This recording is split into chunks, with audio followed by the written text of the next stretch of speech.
Mahendranath Pandey, Union Minister, Ministry of Skill Development and Entrepreneurship, in about half an hour from now. I welcome you all to this webinar on skilling and employment post-COVID, the national perspective. This is the second in a line of discussions that are being held under the FICCI Thought Leadership Dialogue series to deliberate upon sector-wise post-COVID scenario of skilling and employment. In the first webinar, we had a presentation of the global perspective, senior representatives from organizations like OECD, Senai, BBIB from Germany. We intend to organize 4 such more deliberations with state governments. At the end of the entire series, we'll be releasing a vision paper for skill development in India. A warm welcome to all the speakers here. Since we are running a bit late, I don't want to actually answer go into more of my speech, but really, I think 2 important things are here. The FICCI has developed a report called Skills and Jobs, Pre- and Post-COVID Perspective. And also the FICCI Skill Development Task Force has developed a research paper on migration as well. So we are going to, the recommendations are under immediate short-term and long-term measures. Both the reports will be released today. I strongly believe that every crisis comes with an opportunity. The future is obviously going to be very different than what we were used to, somewhat akin to World War II, where women's participation in the workforce actually went up. Similarly, the SARS outbreak in China changed consumer behavior towards shopping. And I think there's going to be a huge shift and in both the way we work and the way we skill and the way we teach. And we have experts here, both from the services sector and also manufacturing, who will share their views today. A very warm welcome to all of them. A very warm welcome to over 150 participants who we have logged into this system and all the viewers on YouTube here. I would now like to invite Shobha to take forward the moderation of today's session. So thank you very much for listening. Please keep safe. Hope you, your families, your employees and their families continue to stay safe. Thank you very much. Thank you, Philip, for putting the entire perspective to this series of thought leadership dialogue that we have been organizing. A very good evening to all of, to each and every participant and to our eminent panelists that have joined us. I am Shobha Mishra Ghosh, Assistant Secretary General FICCI. On behalf of FICCI, I once again extend a very warm welcome to the distinguished speakers and all the people who have joined us. We have almost about 19 participants from 19 states and from 16 countries. We all know that COVID-19 has the global. May I request everybody to please keep your microphone on the mute so that we do not have disturbance while speaking. COVID-19 has affected the global economy mainly in 3 ways. The sudden halting of production due to the lockdowns, supply chain and market disruptions, and impacting cash flow that has impacted cash flows and thereby creating a financial instability. Experts fear the snowball effect of its spread on the health of the global economy. The impact of on each sector and each organization has been unique. For some, COVID-19 has provided an opportunity. For some have to re-engineer their business models, reimagine their products and services, and while some may face the threat of extinction. In today's session, we have senior industry leaders from retail, aviation, logistics, and IT sectors. We will get to know about future skills and the growing role of technology in developing a post-COVID skilling and employment ecosystem. So without further ado, I would straight away invite Mr. Peter Betzel, CEO and CSO IKEA India, and Ms. Parinita Cecil Lakra, People and Culture Manager, IKEA India, to share the retail sector perspective on skilling and employment scenario post-COVID-19.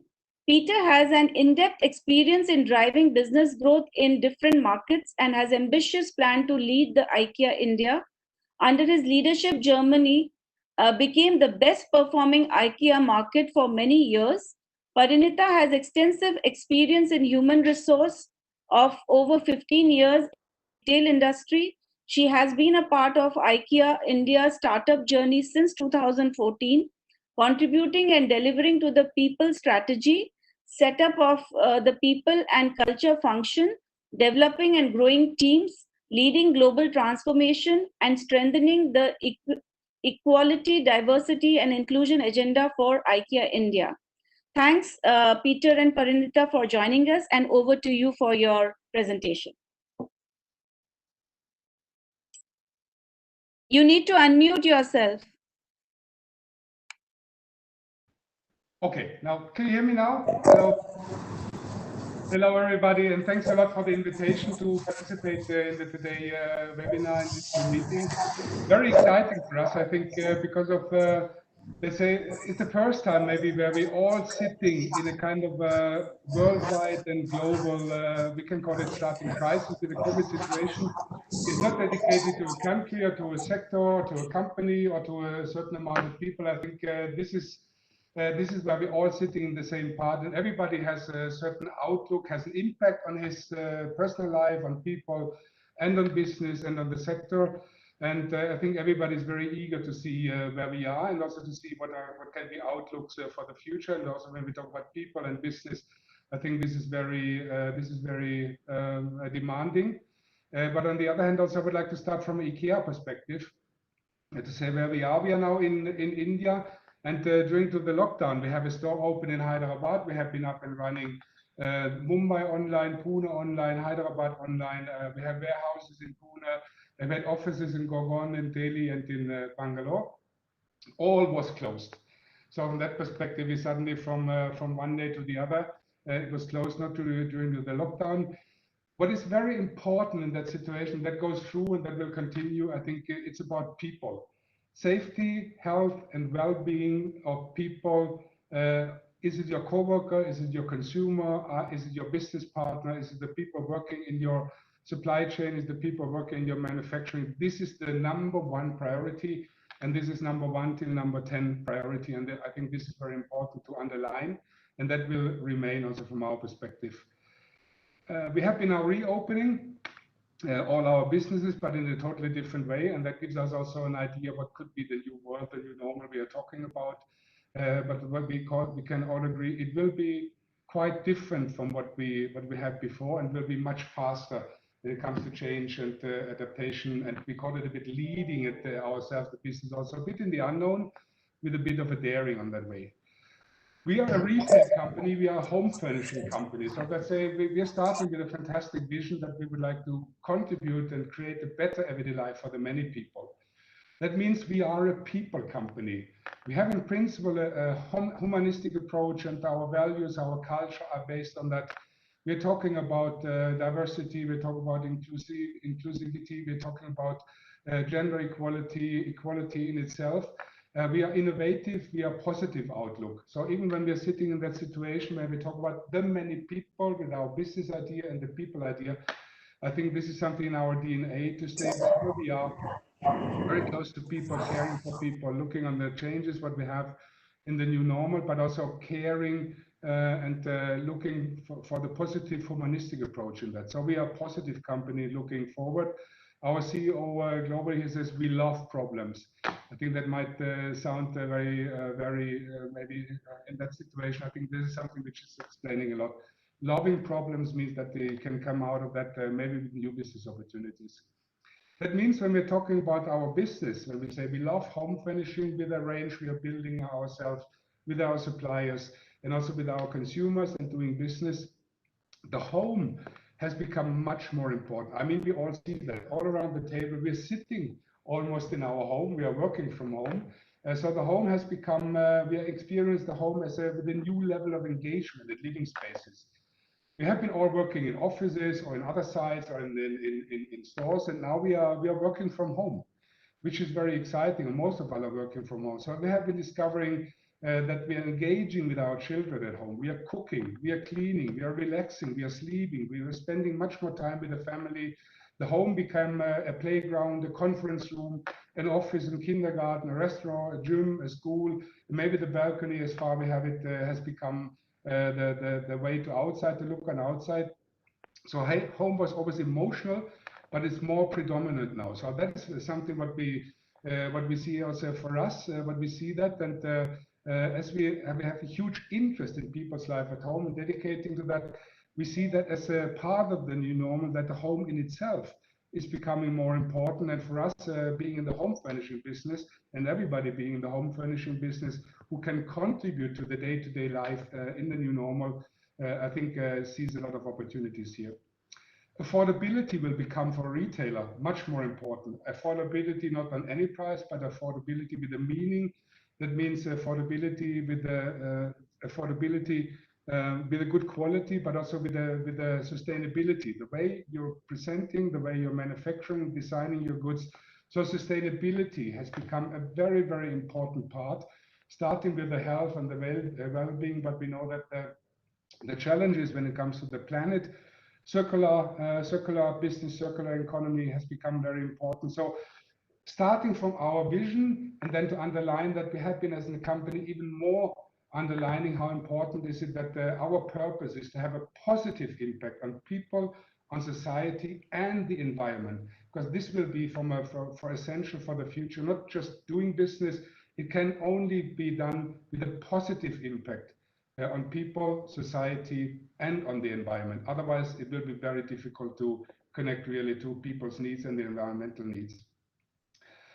It's very important that what we are facing now, I think each company has some kind of long-term plans. We took that away because in the situation where we are, I think what we learned a lot is the here and now, and to stay agile and adaptable. I think we have a point of view that we say long-term plans might be sleeping pills, because then you're not reacting fast enough to what is happening in society, with the consumer, with your people, in the ecosystem around you. So that the here and now, what we have been learning, the here and now, to see, watch out, react, decide, and go further and try and dare and test things. This is very, very important. That has been the situation accelerating even stronger. So that is something what we have been learning. And then also when it comes to how we would like to meet with the customer, we know that the meeting with the customer, when we have been now open our store in Hyderabad, we did that as the good example in the ecosystem, with social distancing, taking care about the well-being and the health for our colleagues, co-workers, and the consumers. And we know that the consumers are very careful. We have been introducing a fantastic way how to shop, but we also have been introducing new services.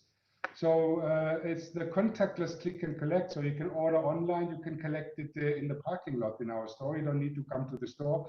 We have been introducing digital planning together with the customer. You can book a digital consultant. So we can go with the camera through your home, or you can show your home. We can help you how to plan. How can it look better? So the remote and the digital consultancy and the home furnishing consultancy has become something overwhelming big, and a great success for us. That is innovation which has been forcing us to put it in, and we didn't know, will it work, will it not work, didn't have the capabilities. We did it very fast, and this is something which is very important for everybody in the business. Dare to try out. Don't make the long-term plans, don't evaluate anything until the end. I think the fast, quick smell of an opportunity, seeing what the consumer needs, seeing what our people are bringing as an opportunity on the table, so that entrepreneurship of the many, and then unleash that opportunities and what your people are bringing to the table, what they are seeing, and dare to do it. You can fail, allow mistakes, because we don't know what will come, but to have the opportunity to try it out and be much faster and have the daring to do that in that new environment, I think that is something that we take with us as super part. And then we are collaborating more also with our suppliers. We're collaborating even stronger with the society and with our customers, so that we learn from each other. So it has to remain a very strong connection to consumers, to the people, to her life at home, and to the suppliers, to be really fast and dare and try and allow innovation and allow investing in things which that might fail or that will be very successful. What does it mean from a business perspective? I think in the future, we look further. Health and safety of co-workers, customers will remain as highest priority. I think we cannot say that in September something will over. And then even after COVID, we know that The World Health Organization said there's another risk of another COVID coming. We don't hope that, but I think it will remain that the big focus of health and well-being and safety of co-workers, customers, suppliers will remain as very important. And the company who is not focusing on that, and the company is not focusing on a positive contribution on people, on the society, and on the environment, I think does not have the right purpose in that environment to come.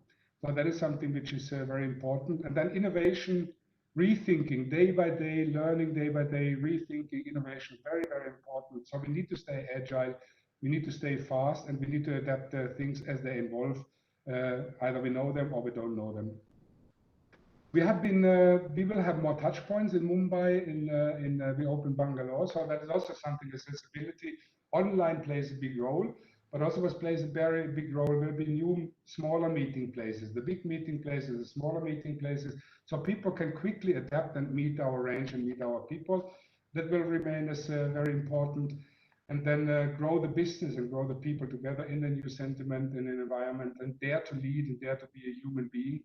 I think that will remain as very important. So what I would like to place here is we are excited about the future to come. We don't know what will it be really, but it needs to be stay excited, positive, agile, adaptable, and very humanistic and people focused and environment focused for the way to go. And then I think a lot of companies, and especially in retailing, rethink, re-innovating retailing with a purpose, with a positive purpose, that will be very essential for the future. I would like to hand over to Pali and talk some words about people. Yeah, thank you, Peter. And a very good evening to everyone. I think before I start, I just wanted to place a humble word of appreciation for all in the medical fraternity, police, authorities, our colleagues in the retail industry, whether it's been online, offline, whether it's food or other essentials, a heartfelt thank you. I think a lot of these people have been doing things to keep us safe with the needed essentials. What I wanted to share today was to just share some thoughts that we had of how we see things going forward, and also have the possibility maybe to share a little bit of what we've done in IKEA in these times. And we hope that we can share some inspiration with that.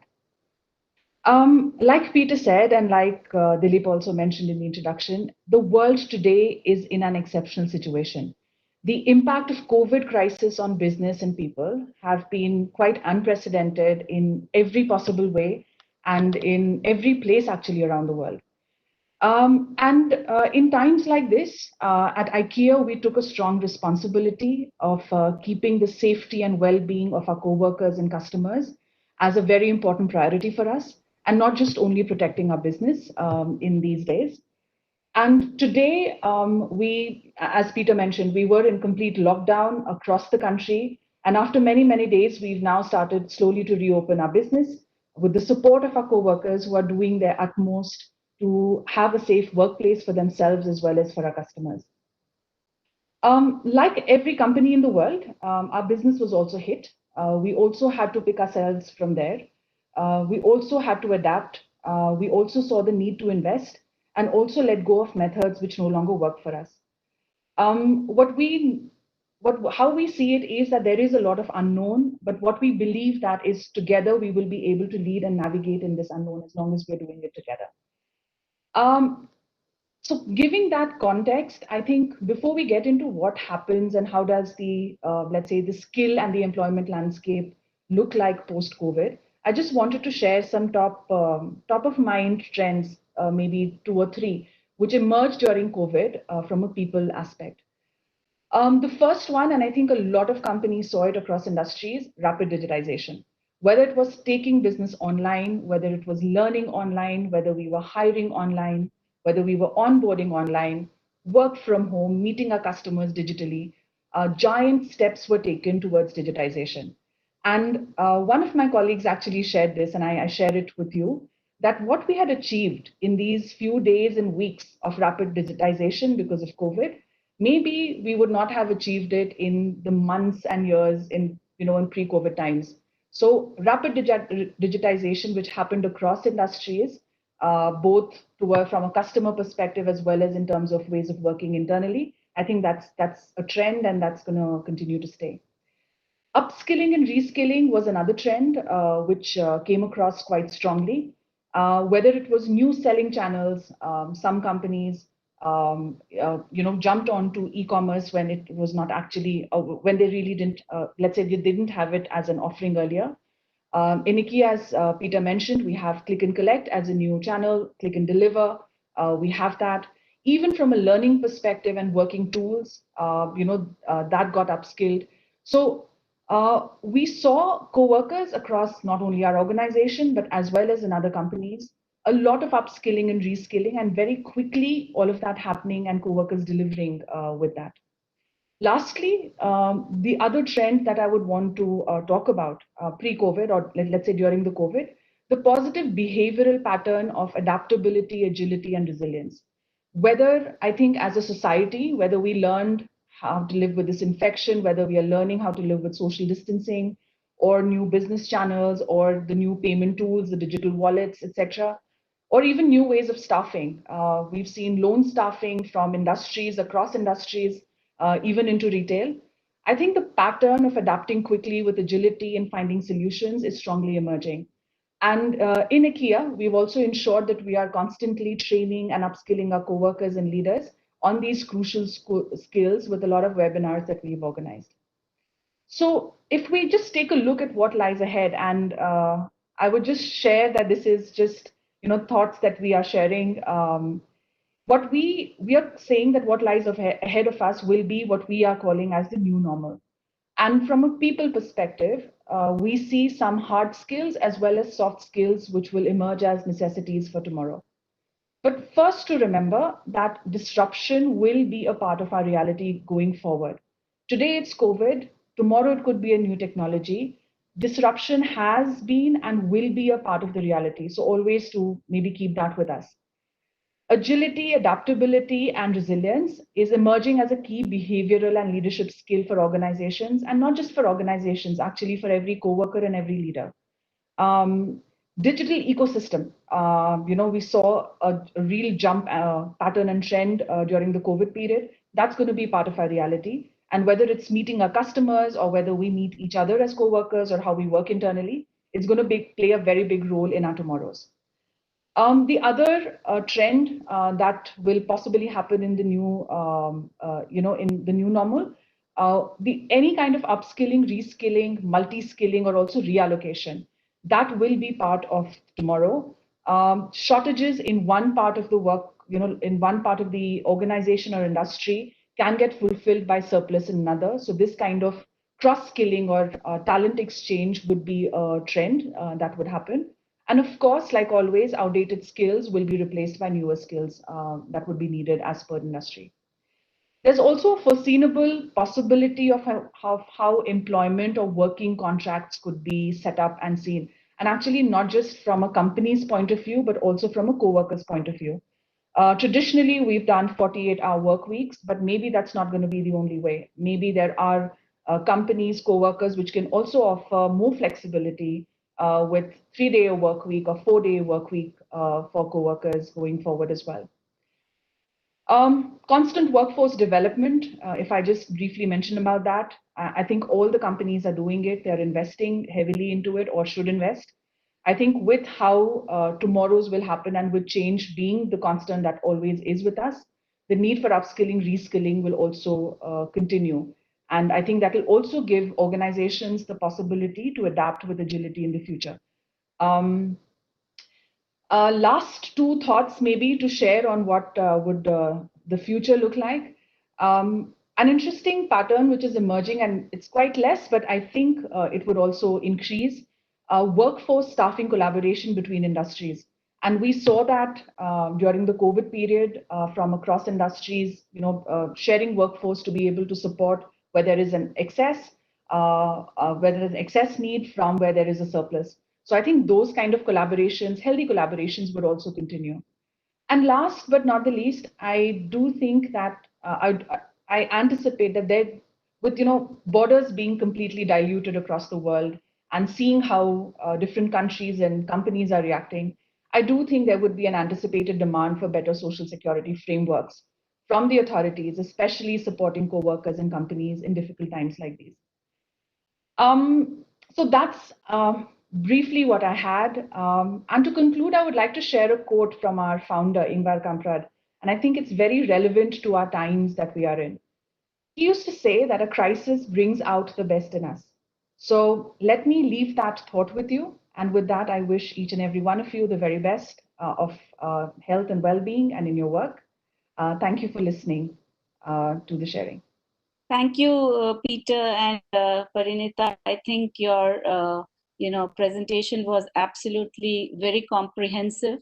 And I heard a lot about the impact on society, people, and environment. So it's a completely holistic ecosystem approach that IKEA, I am corrected, I was saying IKEA, so it's IKEA, is adopting, and that is something which I think several businesses would need to learn. I had one small questions and maybe 20 seconds, Peter. How different, since you are a strategy officer and you made Germany IKEA really prosper, so what is the difference between a homogeneous society like Germany and a very, very diverse society like India? How different is your strategy and approach between the two countries? 20 seconds for this question. You're on mute. Still on mute.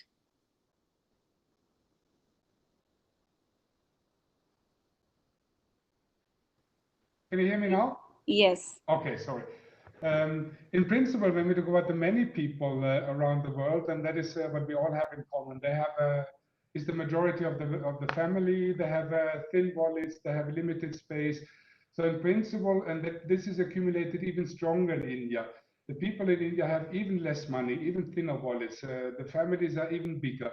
The space where people are living is even smaller. So that is not let's say a change of a strategy in that way. It's more maybe it's even stronger. Our purpose where we like to be in India when we talk about environment, when we talk about contributing to society and to people's life at home, even stronger in India. The need for affordability, quality for services, even stronger than in India. And one big difference, which I feel very proud of in India, is it's a very young and dynamic society. I like a lot that women come to the forefront, to be really honest. So we talk about gender equality. I like how young people, and especially young women, are taking the lead and responsibility to create a better society in India and to move the country forward. So this is something what I think I like a lot and admire a lot in India. Thank you, Peter. I really appreciate your joining us today. So we'll move on to the next speaker now, and I would like to invite Mr. Ben Zandi, CEO Airport Adani Enterprise Limited, to share his view on aviation sector. Ben Zandi has been a driving force for more than 30 years to bring in business turnarounds, merger and acquisitions, commercial expansion, and industry reinventions. Mr. Zandi takes an active role in reimagining airport travel with pioneering technologies, retail concepts, and new level of customer experience. Considering that COVID-19 has impacted the aviation and the airport sector in a very, very negative manner, it will be interesting to listen to Mr. Zandi, how he plans to, re-engineer his business. Over to you, Mr. Zandi. Thank you so much for a wonderful introduction. What a privilege to be here. I also have submitted a presentation. I don't know if we want to load the presentation for the group to see. Yes, Shiv will do that. Okay, thank you. So this biological and economic gap and tragedy has really given us an opportunity to reimagine the aviation. And in my presentation, I have expose the future of India, and we truly believe the future of aviation belongs to India. And we are very blessed and happy to put our arms around this magnificent infrastructure improvement. But as soon as the presentation goes up, we can go ahead and go through it. COVID impact, what the future holds, and where is India going to be by 2025, as well as a way forward after the reskilling and upskilling the aviation industry and the workforce. What is the way forward? So let's see. I can also share the content if you would like me to. Can you see the screen, please? Yes, but actually it's saying available windows. We can see your screen, I guess, not the presentation. Okay, just give me 1 second. I'll just fix this. Sure.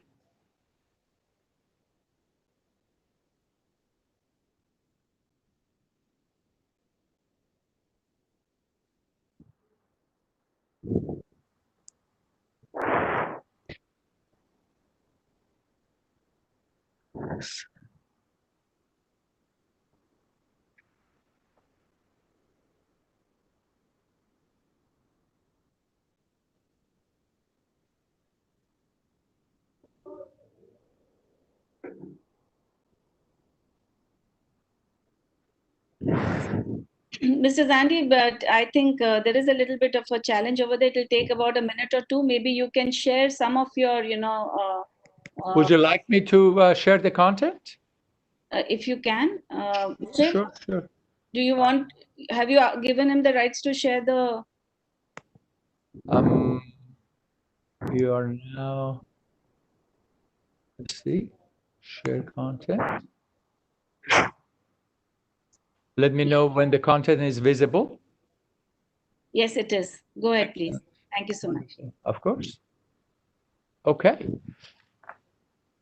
So India's aviation market, COVID impact, reskilling, upskilling, and way forward, as I discussed.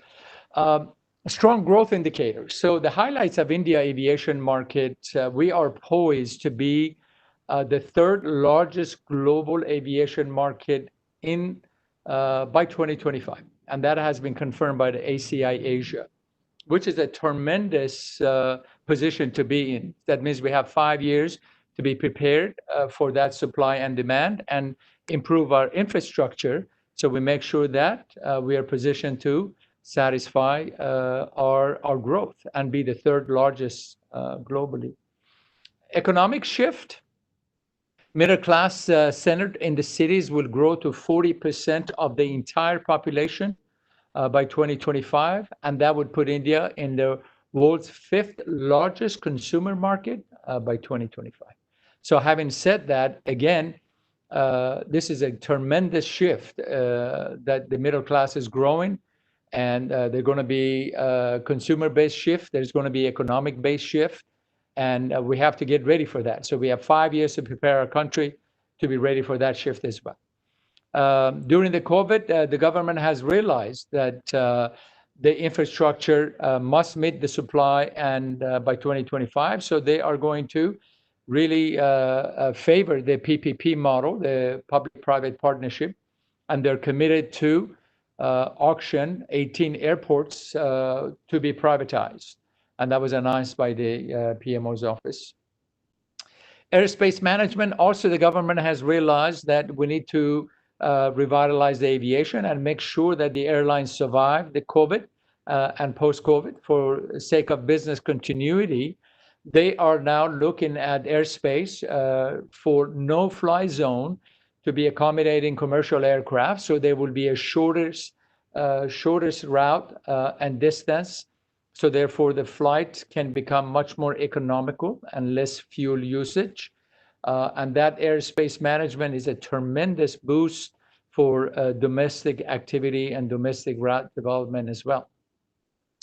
New businesses, the government announced that they want to bring MRO to India and make sure India becomes the hub for MRO, which is maintenance, repair, and overhaul of commercial aircrafts. And historically, there is 18% tax, and the government has reduced it to 5%. And again, that 5% will be credited to the business owners. So therefore, pretty much MRO becomes a tax-free zone, and it can become a hub, and it would I have an example that how that can impact the economy. So in my eyes, the future belongs to India. We just have to make sure we're ready by 2025. And as you can see, I have really documented the global disruption in the aviation industry from 1974, from oil crisis to 1980-88, Iraq-Iran war, 1991, the Gulf War, the 1997, the ASEAN crisis, the 2001 9/11 and SARS crisis, to the financial crisis of 2008, the Jet Airways closure. All of those, India has responded much more rapidly in the recovery program against the globe. The globe is the blue line and India is the yellow line. So therefore, we know that India responds to any kind of disruption much quicker than globe. And therefore, I think the reason of us getting ready for 2025 and would be appropriate for the next 5 years. And we also believe the recovery program for the COVID will be much quicker than the globe. 95% of the domestic flights in India is operated by a single aisle aircraft, which means they're much more financially efficient, fuel efficient.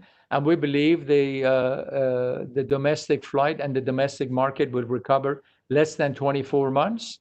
And the international wide body travels will recover in less than 36 months. So again, we believe India will respond much more positively and much more quicker to the recovery than the globe.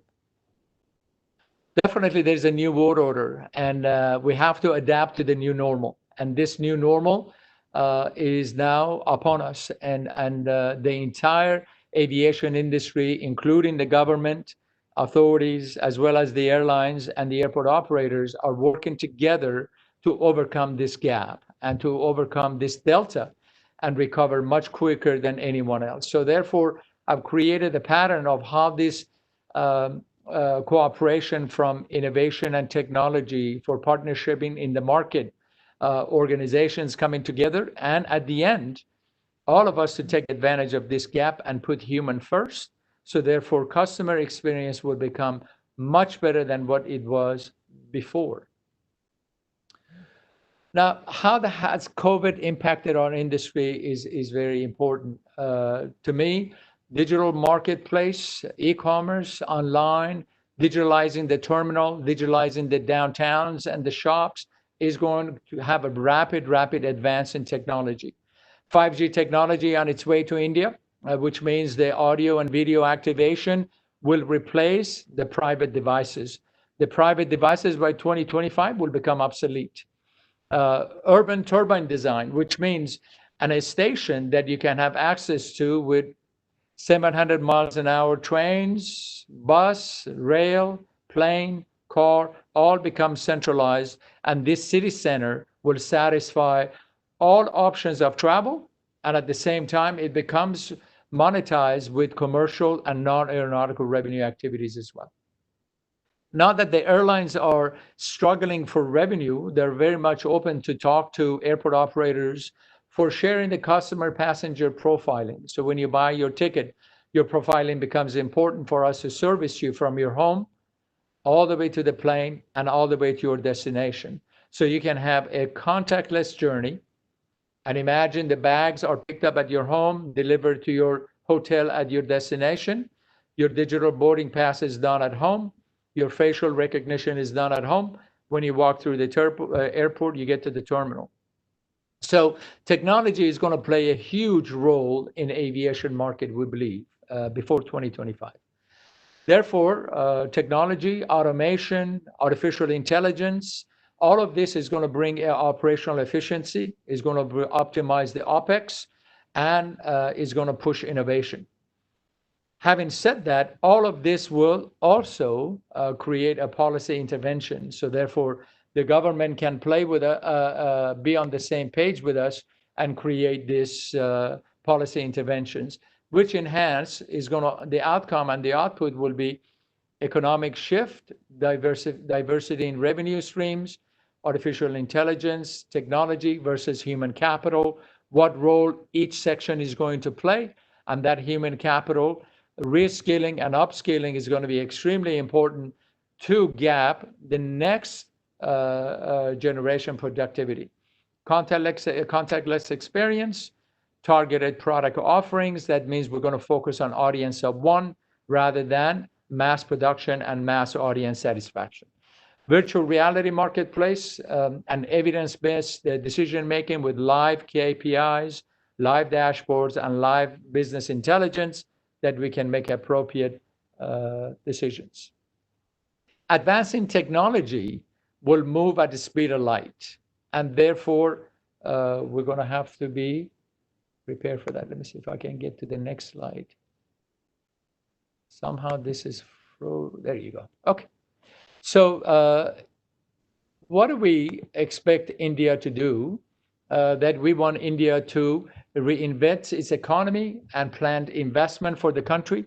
And as you can see, the government has announced many initiatives to enhance the industry and create new market and invite new businesses to India. So we believe focus on health, focus on biomedical science, focus on artificial intelligence, focus on climate change, sustainability, and enhancing recruiting of new industries, and of course focusing on education, because education is really going to cover the gap of this productivity, and this reskilling and upskilling is going to be extremely important for us. By 2025, we must be ready to welcome the world to India. So deliverables, the demographic is in our favor by 2025 with that middle class growth.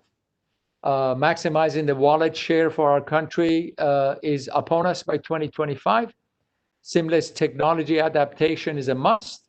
Economic globalization is favorable for us. Structural reforms is very important to invite new businesses to India. And of course, government has done it with MRO, and they're doing it with other manufacturing and potential pharmaceutical and other industries and businesses. And government is very much open to that this structural reform is going to be very favorable to us as well. Infrastructure privatization and revitalization is upon us. Indian Airlines is up for privatization, rails are up, airports are up for privatization. So the government has realized that the infrastructure must be revitalized in order to welcome 2025. And then again, the generation gap productivity through a very aggressive educational system and a diverse educational system is going to be very important for us. So India's opportunities, middle class growth, 40% by 2025. Globally, we're going to be 5th largest consumer market by 2025. Supply chain and demand is going to have to match up by 2025.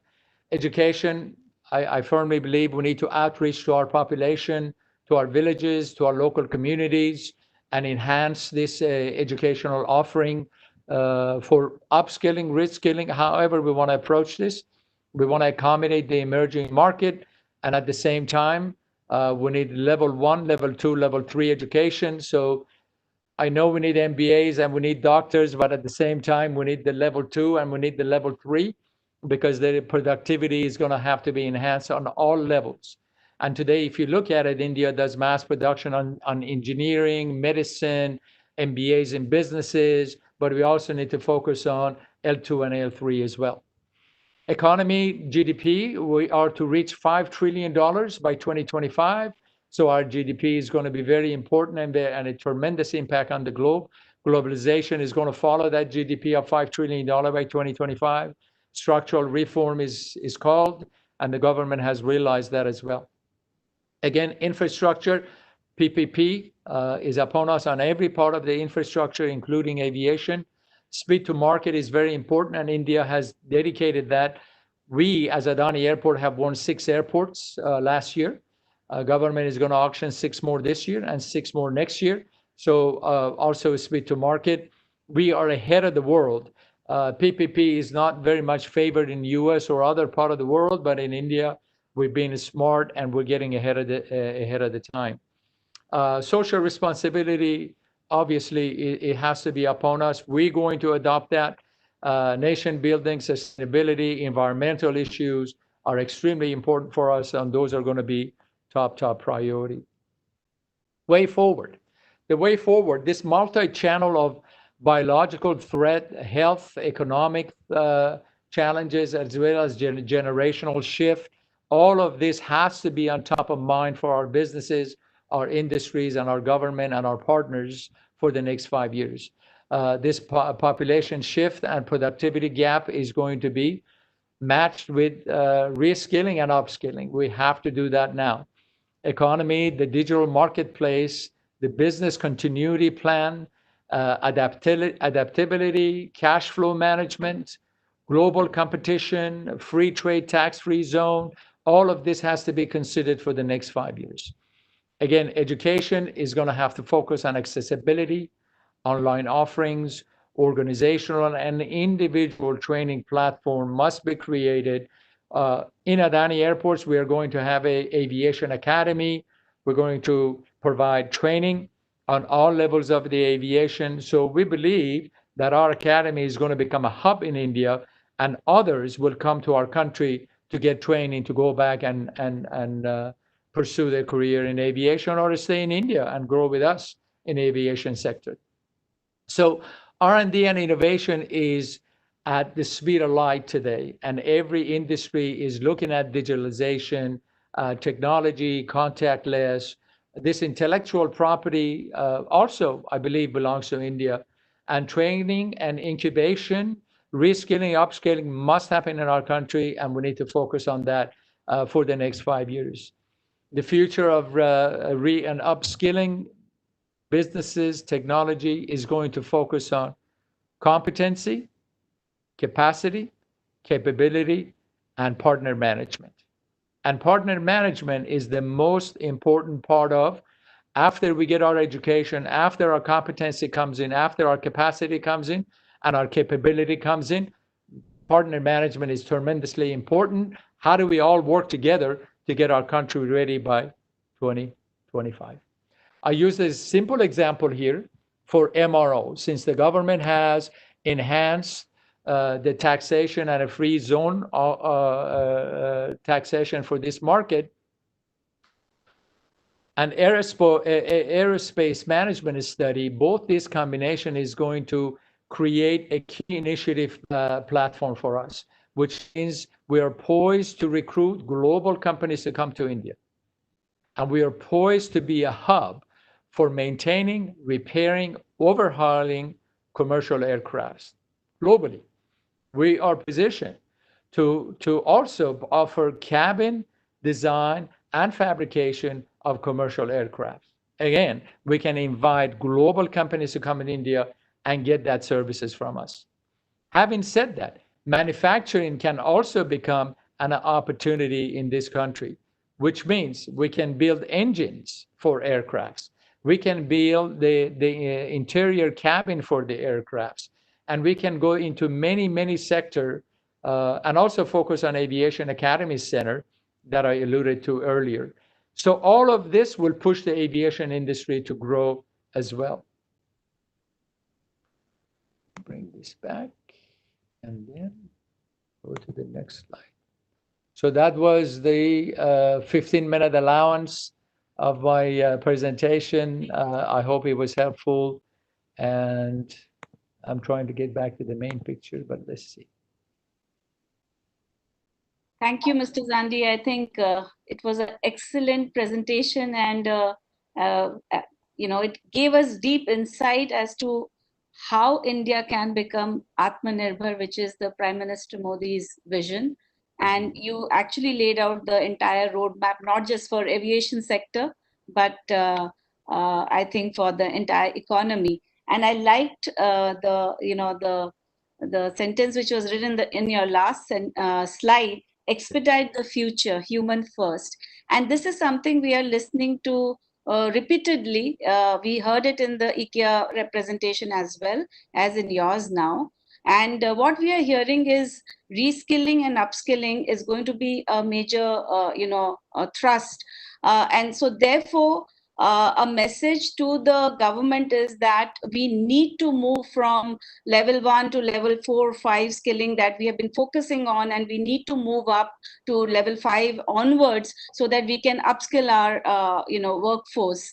One question that came up in the audience was that while we are talking of adoption of technology, AI playing a major role, everything getting personalized, personalized customer experience, so there are going to be job losses, right? I mean, the airports probably will have less people. So are we also creating a high skill jobs in the back end?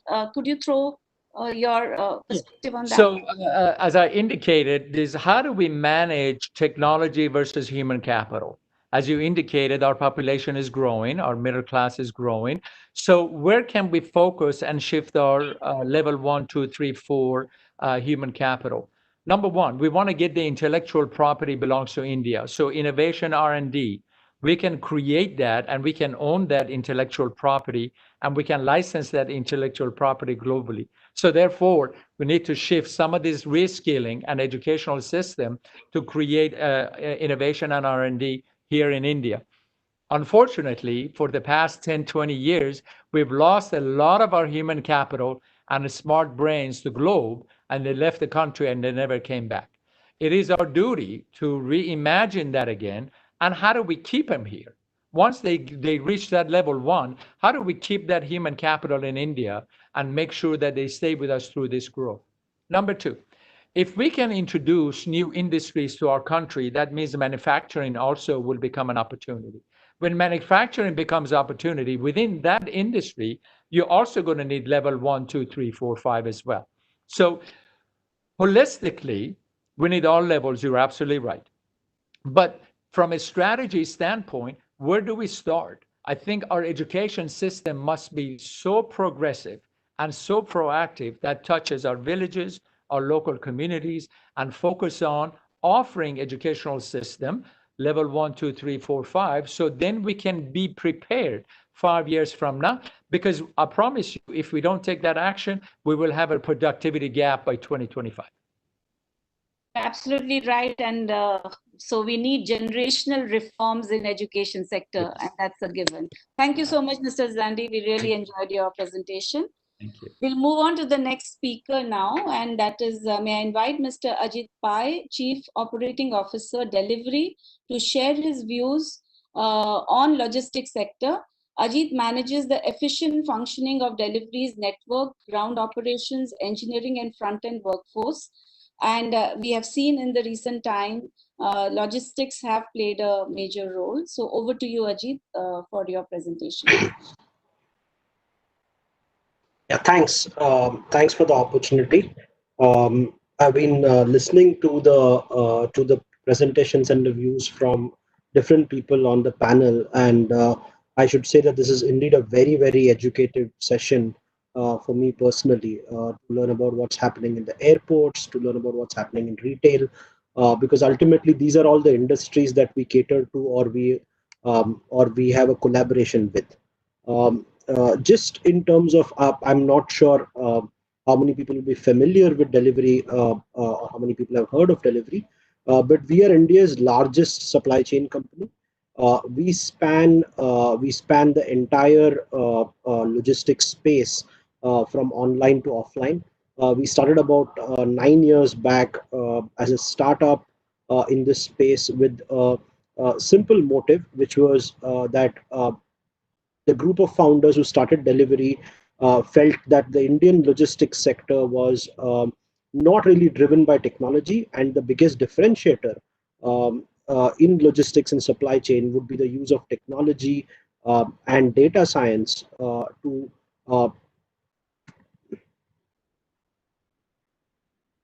sorry, I think there's a my voice is not clear.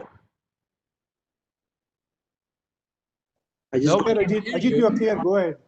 Okay, somebody pinged me saying that it's not clear. Anyway, so we started with a very basic premise that that the real differentiator in this sector would be the use of technology and data science, and the reason for this is basically that ultimately logistics, in our view, supply chain is basically all about how you can fulfill a customer's requirement uh, in the right time, uh, at the right cost, most efficiently, rather, I would say, and with the right visibility.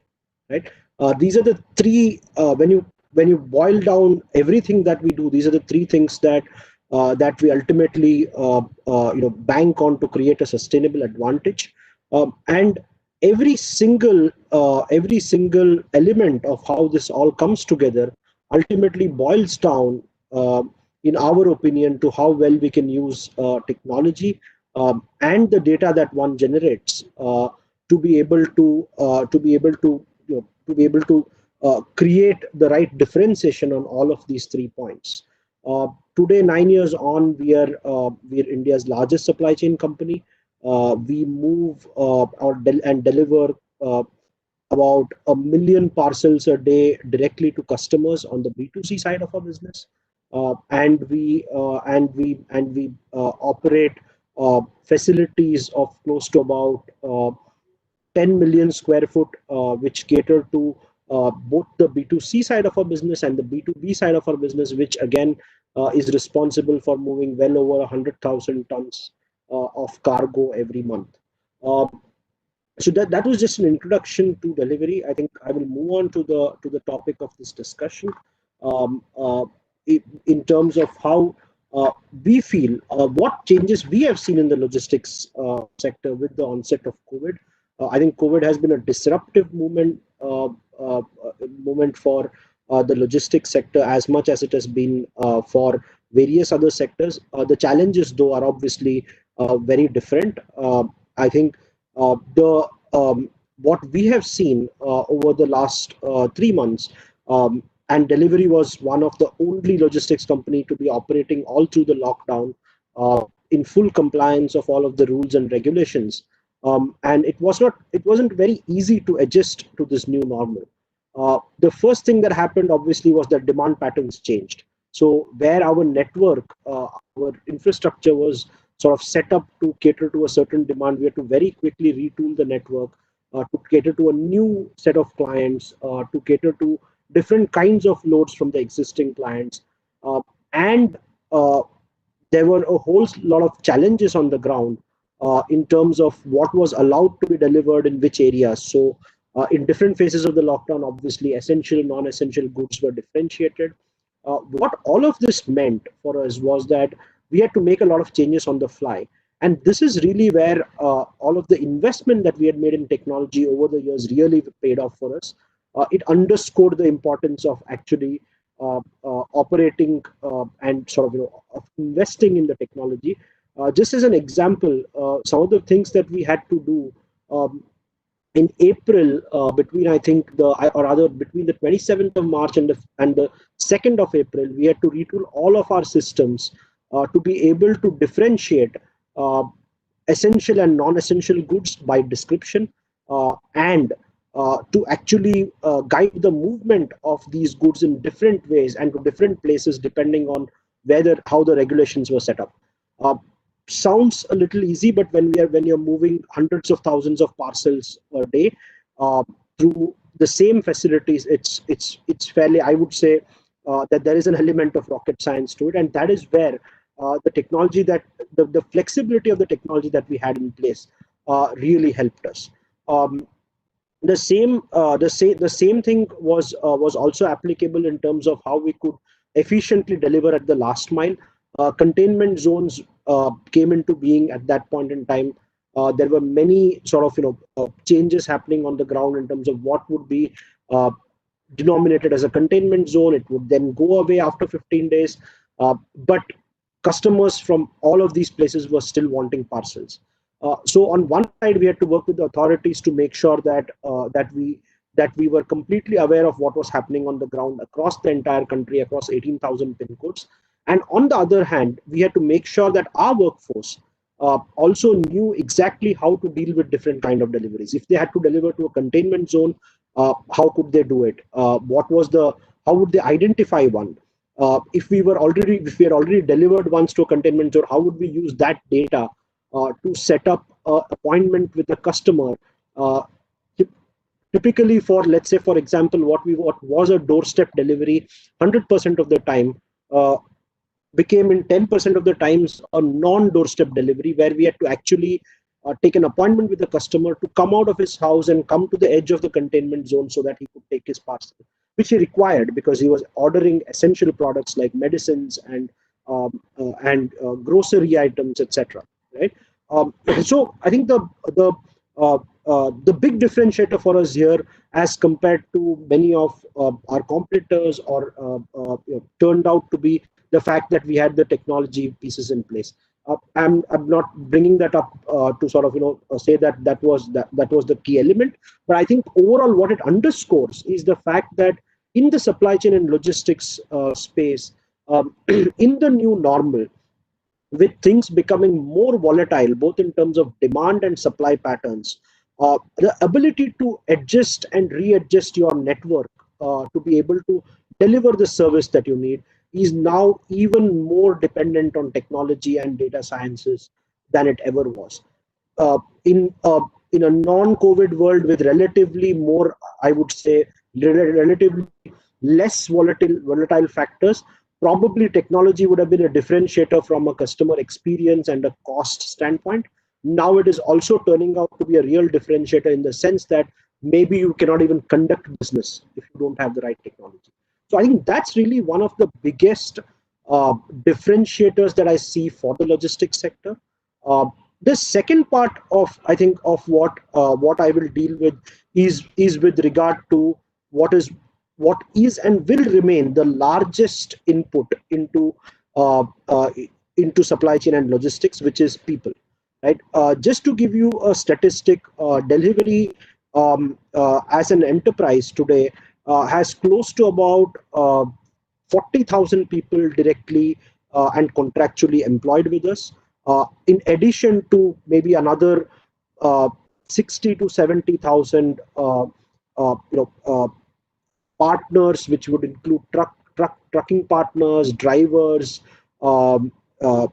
courier boys who actually work on a per piece model.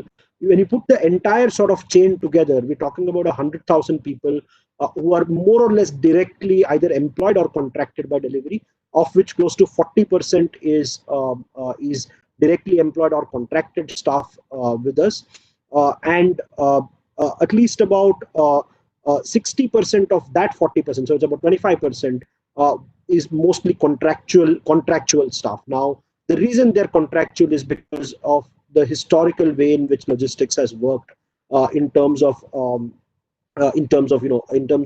a certain proportion of the labor being contractually employed. I think that on that front is, I think, the other set of large changes that logistics as a sector will see and is seeing.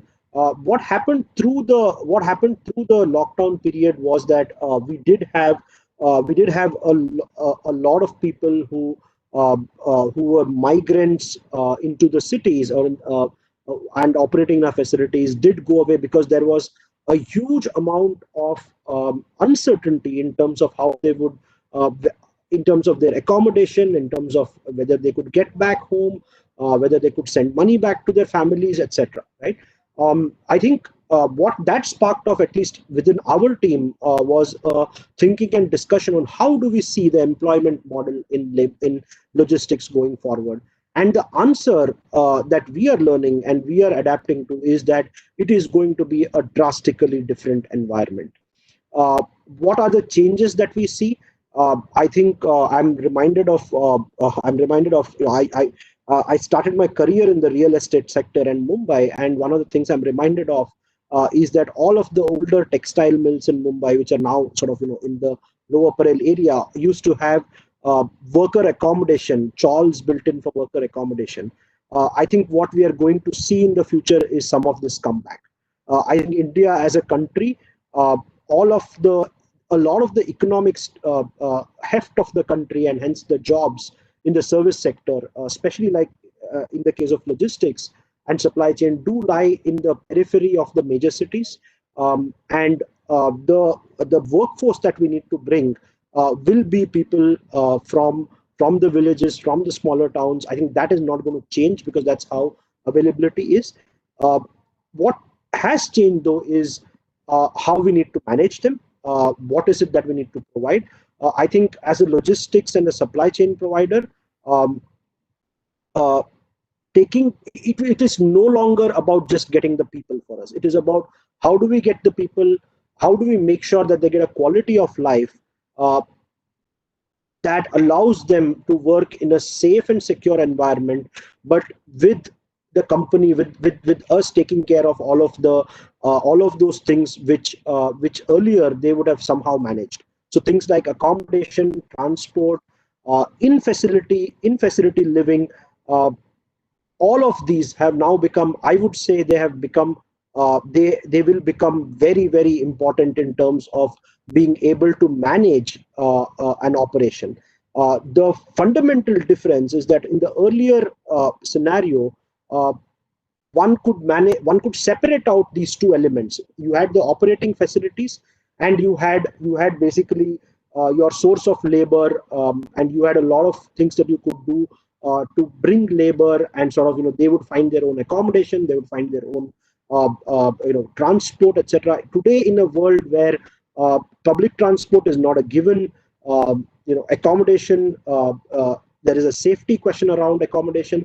All of these have now become a critical part of the HR and operations planning for a sector like ours. Today, uh, if I have an operations review with my top facility managers, I would probably spend 50% of the time understanding from them uh, on these aspects, on how we are doing on these aspects versus how they're operating the facilities. Because the metrics of how they're operating the facilities are so dependent on having the right kind of labor within those facilities, and labor and that manpower being taken care of well. Uh, the other part of how this affects a logistics and a supply chain operation is that we need to make sure that our facilities are now automated to an extent where we can work with relatively less skilled and less trained manpower. Now, when I say less skilled and less trained, I don't mean that we should not be skilling them. I think that is a very, very important component of what we ought to do. But equally, we need to bring down the cycle time of how fast an employee can become productive. And I would say the only two things that are inputs into this are A, the level of automation, which historically in India has been very low in this sector, and B, the usage of technology to guide processes on the ground in a much more seamless way, right? There was a point in time, for example, where in the older world, where a process would actually be implemented because people would get used to it. I think now we need to flip that and say that when I design a process on the ground, I have to design it such that somebody who's relatively less trained, he's just spent 2 days in the facility, can come and operate that process without really a hassle being caused in terms of what the output of that process is. I think these are I think the key elements of what has changed. The last part, I think, is in terms of I touched upon it slightly when we spoke about what changed in April. But I think the new normal, so to say, going forward is going to be a much more volatile demand situation, which means that our networks, or any logistics and supply chain networks, whether they're warehouses, whether they're hubs, whether they're last mile facilities, have to be designed and operated in a way that they can rapidly take into account changes in client profiles. So today you could be, for example, we have seen that certain sectors will take much longer to recover. We've seen, for example, in our network that the amount of fashion products that would move through our network is now a fraction of what it used to be, whereas pharma is a much, much higher proportion. Retooling our networks to make them flexible to adopt this change is something that I think all logistics and supply chain providers have to necessarily adapt to. We will also see demand volatilities because of the situation on the ground. The lockdowns are not a thing of the past. I think they have just gotten more local now. They're not national as they were in April. But I think as we go into as we go deeper into India, whether it is in the tier 1, tier 2, tier 3, what we are seeing is that different rules are coming in terms of at what times you can operate, at what time your consignees are open, at what time shops are open to receive goods. And hence a whole lot of the back-end planning in terms of your resourcing, in terms of your manpower, in terms of how your facilities operate, all of that now changes. To my mind, these are the major changes that come in from a logistics and a supply chain standpoint. Happy to sort of answer any questions that the panelists might have. Thank you, Ajay. I think that was again a wonderful presentation giving insights onto the logistic and supply chain sector. And I think you very skillfully, presented the challenges that the sector has gone through, and the benefit or the advantage that you had because of your having an advantage of having integrated technology into your a workplace, which helped you to tide over the challenges. And what is happening to listen to you is that now and this is something which was being talked about, that how can you become people centric and make provide wages enough for them to maintain their body and soul intact in a urban scenario. And that is what you have talked about, which is extremely heartening to hear. There's one question that has come up from Surajit Chandan, and I think it's a very interesting question, that how do you make logistic jobs aspirational, and that would lead to positive migration rather than being one of the jobs that you take in as a daily wage laborer or as a contractual labor. If you can throw that. Yeah. Absolutely. I think I think extremely good question. I wouldn't be wrong in I think I wouldn't be wrong in saying that this is something that the top management and delivery has probably spent 30-40% of its time thinking about over the last 3 months, as we have seen the major churn in labor take place right under our eyes. Let me put it this way. I think ultimately, what do these people aspire to, right? I think that let's start with that. I think the big difference in what they aspire to and what has historically not been provided to them is a safe, clean working environment. Now, typically, a safe, clean working environment has been, one's interpretation of it would be to keep your facility clean, to keep your facility safe, where the workplace safe. I think the change that we are seeing now is that it is no longer linked only to that. Now it is also about this safe, clean environment being available for them to live in, right? And hence, what that means is that it should be affordable, right? Or the way the package has to be designed is for us as employers to start taking responsibility of that, right? Which effectively means that today, when I am building up a facility, I can just give you one example. We are setting up what is going to be India's largest single logistics hub, spread over 500,000 square feet, about 45 minutes from, over 45 kilometers from Delhi, right? An integral part of our plan on that facility is actually a worker accommodation, the specifications of which are set to be able to provide an extremely clean and safe accommodation environment for them, as much as we would focus on creating a safe and clean logistics facility, right? These two things now more than ever will go hand in hand. To my mind, aspiration, end of the day, is built out of a couple of things. One is in terms of what is it that people, what are the core things that people need? People need respect at work, right? People need to know that they are operating and living in a safe environment. and a clean environment, right? And the third thing is that at some level, they need a sense of security, right? I think the combination of these three things is what will make at least entry-level jobs in the logistics sector aspirational. And that's probably some part of it has been missing in the way this sector has developed in our country over the last few years, right? If you go back, I think if you go back several years when many PSUs were set up, when these mills were set up, these were things which were, I would say, employers would think about. I think there was an in-between period that employers were not thinking about these things, right? And I think that time has now come back.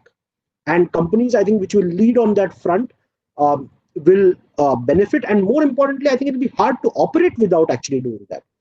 In the manufacturing sector, by the way, this has already been the case, right? So I think that's what, to my mind, makes things aspirational.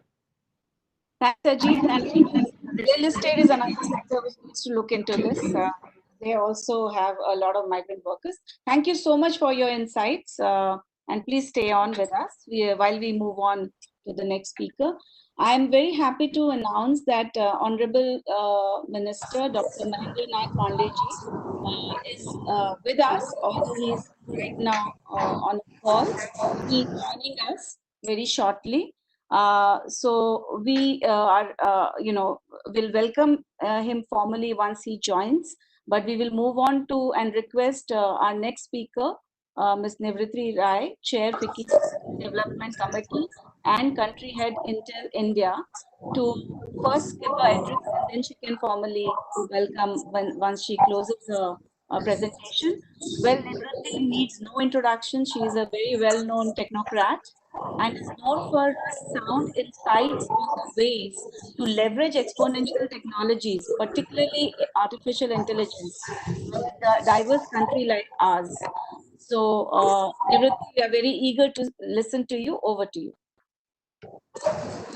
Thank you very much, Shobha. I'm really excited to be here and speak to all of you. And I really enjoyed the sessions before me. The minister has joined, so you can welcome him. Okay.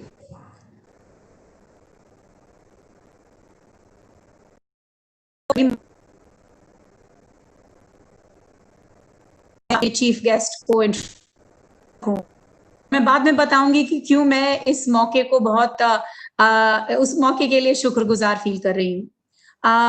तो सबसे पहले फिकी के इस forum में मैं welcome करना चाहती हूँ हमारे चीफ गेस्ट श्री महेंद्रनाथ पांडे जी को, जो हमारे यूनियन मिनिस्टर है for skill development entrepreneurship government of India. So sir, आपको बहुत बहुत सादर और वेलकम, आपका स्वागत है।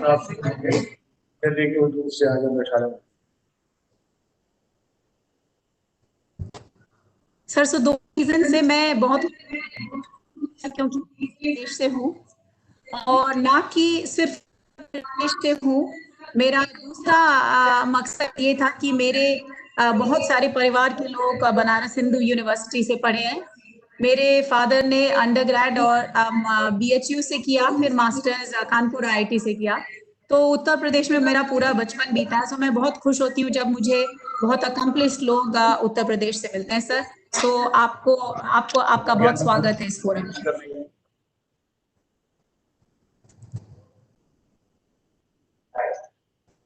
Can I start? Please go ahead. ठीक है। सो हम इस पैंडेमिक से बहुत तकलीफ में है और समझते हैं बड़ी मुश्किलें हमको मिली है, पर हमेशा ये देखा गया है कि मुश्किलों से ही अवसर निकलते हैं। और मुझे ऐसा लगता है कि हमारे देश को हर एक अवसर जो इस पैंडेमिक की मुश्किल से निकला है उसका पूरी तरह से फायदा उठाना चाहिए। और 3 स्पेसिफिक सेक्शंस ऐसे हैं जिनके बारे में मैं बात करना चाहती हूँ।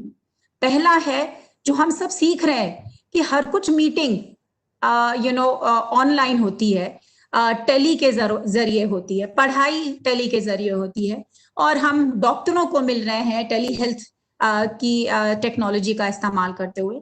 तो एक है आने वाली जिंदगी में हम कैसे हर कुछ टेली बना सके, दूसरा मैन्युफैक्चरिंग को कैसे आगे बढ़ा सकें, क्या हम करें कि मैन्युफैक्चरिंग इंडिया में और आए, तीसरा हमको कंस्ट्रक्शन और अपनी इंडस्ट्रीज को हाईली ऑटोमेटिक और रोबोटिक बनाना होगा अगर हमारा ड्रीम है कि हम इस अवसर का पूरी तरह फायदा उठा सकें, जियोपॉलिटिकल इश्यूज का, साथ में पैंडेमिक का। तो जो ये 3 सेक्शंस मैंने बोले हैं कि ई रिटेल है, ई हेल्थ है, ई एजुकेशन है, इसमें 3 मेन टेक्नोलॉजीज हमको आगे बढ़ानी होंगी। एक है कम्युनिकेशन और नेटवर्किंग की टेक्नोलॉजी, चाहे वो 5G हो या ना हो, रूरल एरिया में भी हमको कनेक्टिविटी बढ़ानी, क्योंकि हमारे बच्चे वहां भी पढ़ने हैं, हमारे वहां पे भी लोग हैं जिनको हॉस्पिटल का फायदा उठाना है। दूसरा मैन्युफैक्चरिंग, इस समय बहुत सारे देश कई देशों से नाखुश हैं, तो मुझे ऐसा लगता है कि हमको अपनी मैन्युफैक्चरिंग एम्प अप करनी चाहिए। मैन्युफैक्चरिंग एम्प अप करने के लिए हम सब कॉर्पोरेट वाले तो हैं ही, हमको गवर्नमेंट का बहुत अधिक सपोर्ट चाहिए, उसमें स्किलिंग सबसे अहम है। और तीसरा सेक्शन बताने के बाद मैं बताऊंगी कि कैसे हम स्किलिंग का फायदा उठाते हुए ये तीनों एरिया में भारत का फायदा कर सकते हैं और आगे बढ़ा सकते हैं अपने देश को, जो फिर वर्ल्ड के लिए काम कर सके। तीसरा मैं बोल रही हूं, इंडस्ट्रीज को ऑटोमेशन जरूर दिलाना पड़ेगा, क्योंकि अगर हमको वर्ल्ड मार्केट में आना है तो हमारे प्रोडक्शन की स्पीड बढ़नी होगी, हमारे प्रोडक्शन की क्वालिटी बढ़नी होगी, और हमारे लोगों को वो जानना पड़ेगा कि ऑटोमेशन कैसे इस्तेमाल किया जाता है। सो इन 3 सेक्शंस में कनेक्टिविटी, चाहे 5G हो या रूरल कनेक्टिविटी हो, AI जो कि हमारे इंडस्ट्रीज में ऑटोमेशन लाए, और तीसरा मैन्युफैक्चरिंग।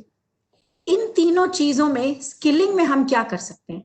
और सर सबसे बड़ा फायदा जो आप हमारे लिए कर सकते हैं वो ये कर सकते हैं कि हम दूसरे देशों के साथ, जैसे मलेशिया एक छोटी सी कंट्री है, उनके पास तो उतने भी लोग नहीं जितने हमारे पास बेंगलोर में हैं, तो क्या हम 1500 लोग भेज सकते हैं मलेशिया में? मलेशिया गवर्नमेंट के साथ ये पार्टनरशिप कर सकते हैं कि आपकी रोबोटिक इंडस्ट्रीज में, आपकी मैन्युफैक्चरिंग कंपनीज में हमारे ये 1500 लोग काम करेंगे साल भर के लिए, और साल भर बाद ट्रेन होकर आ जाएंगे। आपको साल का फायदा मिलेगा, हमको ट्रेनिंग का फायदा मिलेगा, और वही मैन्युफैक्चरिंग हम इंडिया में चालू करें उन कंपनीज के साथ बात करके। तो हम स्किलिंग को हर क्षेत्र में, हर लेवल पर सोच सकते हैं, एकदम industry level worker view point पे, उसके बाद इंजीनियरिंग लेवल पर, उसके बाद AI लेवल पर, उसके बाद हम अपनी खुद की इंडस्ट्री कंस्ट्रक्शन में और मैन्युफैक्चरिंग में ऑटोमेशन और AI जैसी टेक्नोलॉजीज ला सकते हैं। और कनेक्टिविटी सर हमारे लिए बहुत ही अहम है, स्पेक्ट्रम एलोकेशन बहुत अहम है, और उस कनेक्टिविटी को फिर इस्तेमाल करना ताकि हम अपने गांव के बच्चों को पढ़ा सके, उनको कनेक्टिविटी इस्तेमाल करना सिखा सके, हमारी प्रोड्यूस बाहर भेज सके। इसके लिए सर कनेक्टिविटी, AI और इनेबलिंग ऑटोमेशन इन फैक्ट्रीज, ये 3 सर बहुत इंपॉर्टेंट चीज है। और मैं यहां तक कि साइन अप करने के लिए रेडी हूं, अगर गवर्नमेंट मुझे ये कहे ये 500 महिलाएं हैं, इनको आप अपनी कंपनी में ले जाइए, और AI में AI का पोर्शन सर सिर्फ 15% होता है, बाकी सब ये होता है कि हम डॉक्यूमेंट करें।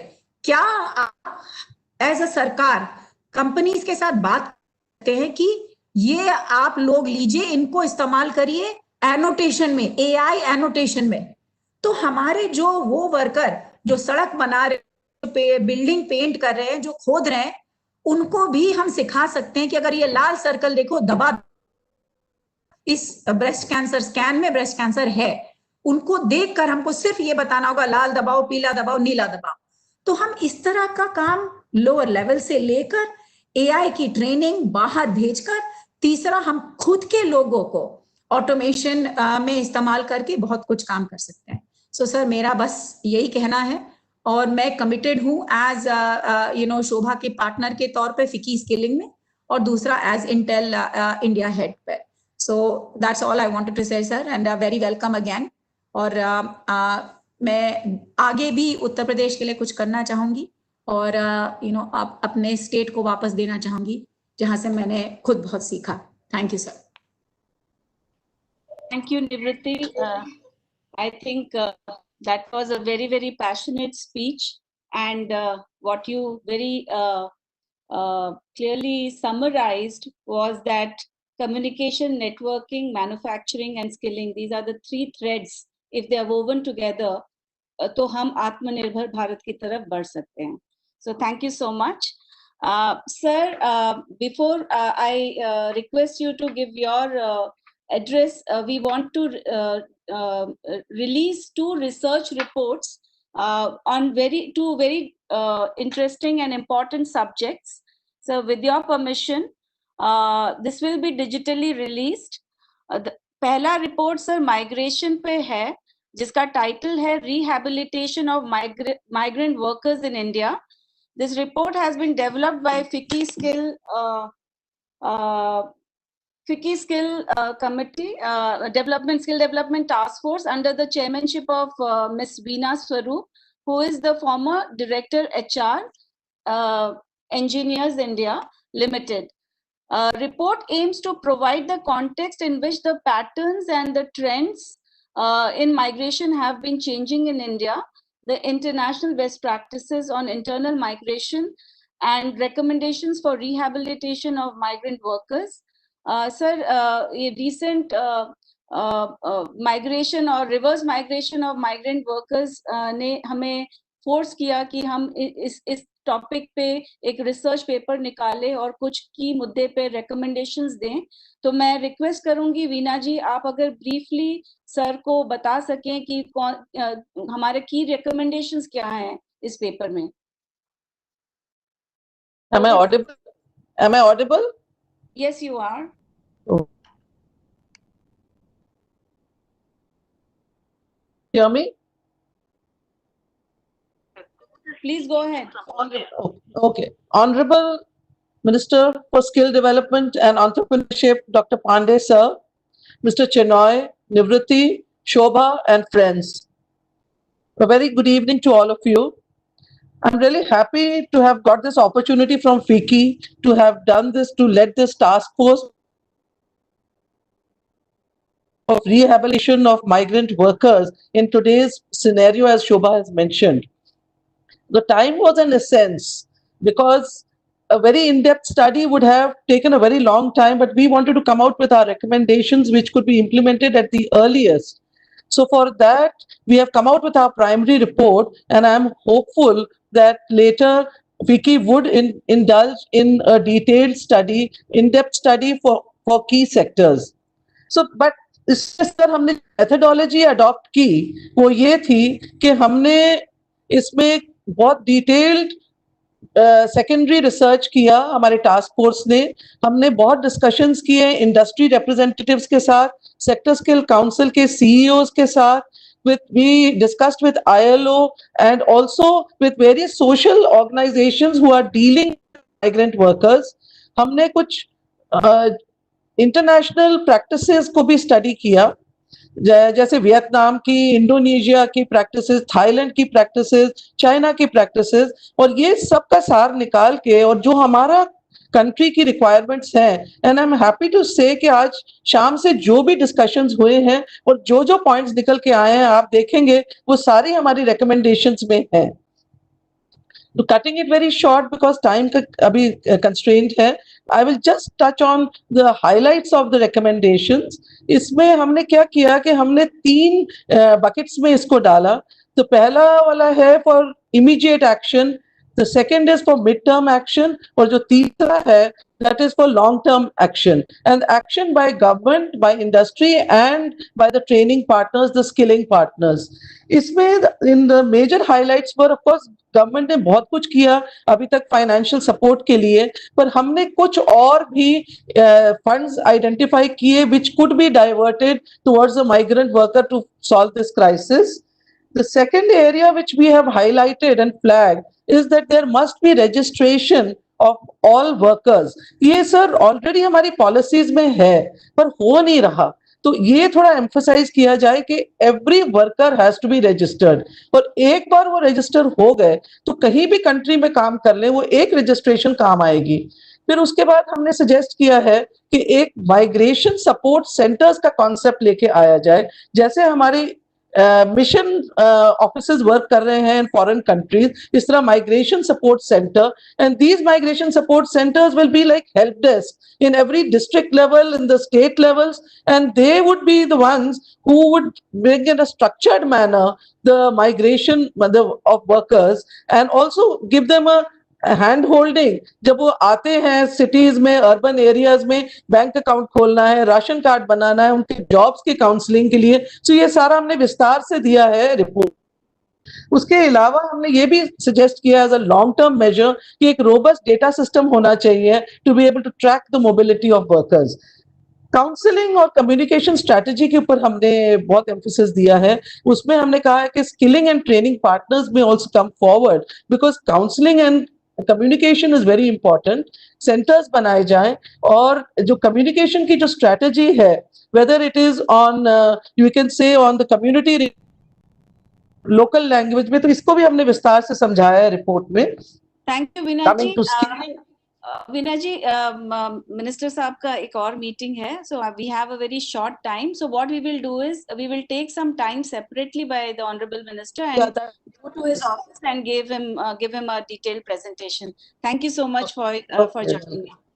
सर, एक दूसरा रिपोर्ट भी हम जल्दी से रिलीज करना चाहेंगे। ये रिपोर्ट है skill and jobs pre and post Covid perspective with a special focus on manufacturing sector. Sir, even before the pandemic, there was a discussion around implication of Industry 4.0 on future of jobs. Today, before you came in, sir, we had some very eminent presentations from the aviation sector, from retail, as well as from the logistic sector, where they have talked about, how the technology is going to impact and what are the changes that COVID-19 is going to bring in these sectors. And I'm very happy to say that many of the research and the recommendations that are there in this report match with what these experts have said. So without further ado, sir, we will take some time from you in your office and come and make a presentation with our chair Nivritti Rai, our Secretary General Dilip Chinoy, and Ms. Veena Swaroop. So with this, sir, may I now request you to please give your inaugural address. We are eagerly waiting for your address. Over to you, sir.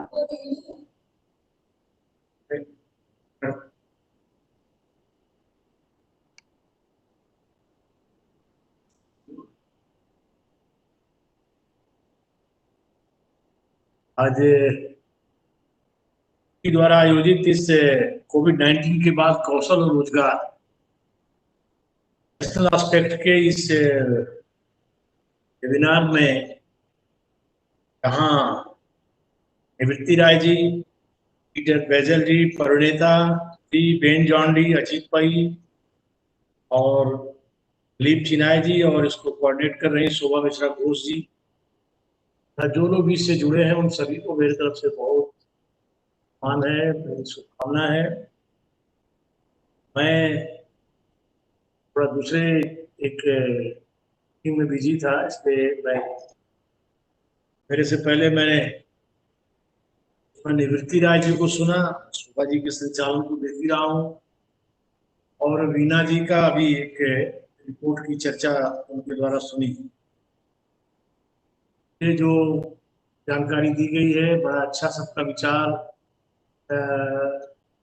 Demand supply और उसके बीच mismatch है, उस पर focus सभी ने किया है, देने की जरूरत है। आप लोगों ने माइग्रेंट के पुनर्वासन के लिए रिहैबिलिटेशन कैसे हो, इस पर अभी वीना जी ने जो अच्छा पॉइंट पार्ट में उन्होंने जो रखा, बुकिंग एसोसिएशन ने और भी कोई रिपोर्ट तैयार की, लास्ट में आपने उसका हल्का सा शोभा जी उल्लेख किया आपने। मैं आप सबको सलाह दूंगा कि ये दोनों रिपोर्ट्स हमारे डिपार्टमेंट में भिजवा दीजिएगा हमारे चैम्बर में, और प्लस प्रवीण जी को, क्योंकि अभी एक माननीय प्रधानमंत्री जी के गाइडेंस में employment skill development and employment generation एक ऑफ मिनिस्टर्स का ग्रुप काम कर रहा है GOM के अंतर्गत। अभी उसमें उस सेक्टर से कमिश्नर्स को हमने इंडिकेट किया है, वे भी इस विषय पर अपनी रिपोर्ट रखें है। आपकी रिपोर्ट तो मैं अभी गौर कर रहा था, जो मीना जी और निवृत्ति जी की बातों में से एक चीज निकली, मैंने ध्यान दिया कि माइग्रेंट के काउंसलिंग और उनके कम्युनिकेशन की भी बात उन्होंने रखी। बहुत ही आवश्यक है ये, क्योंकि मेरे पास समय कम है, मुझे तुरंत एक दूसरा वेबिनार पार्टी का ज्वाइन करना है, तो वो डिटेल में नहीं जाऊंगा।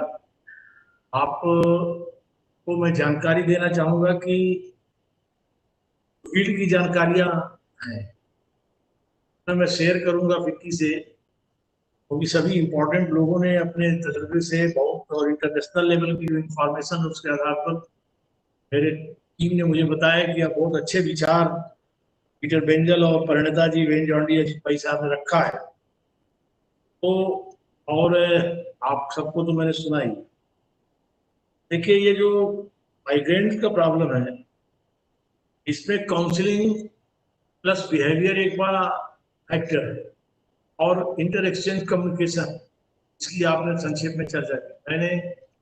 मैं राज्यों का नाम नहीं लूंगा, मैं इंडस्ट्रीज का नाम लूंगा, लेकिन मैं आपको एक कोविड की जो क्राइसिस थी, जो पीक पर स्टार्टिंग में हुई है माइग्रेंट इशू, अभी तो कठिनाई तो अभी चली रही है, और वैक्सीनेशन के स्टेज पर आने तक ये कठिनाई, यही सही है कि मोदी जी के अग्रिम पहल से भारत दुनिया के देशों की तुलना में अभी बहुत थोड़ा सुकून की स्थिति में है। कुछ यहाँ की इम्यूनिटी बिल्डअप और रिकवरी परसेंटेज भी अच्छे चल रहे हैं।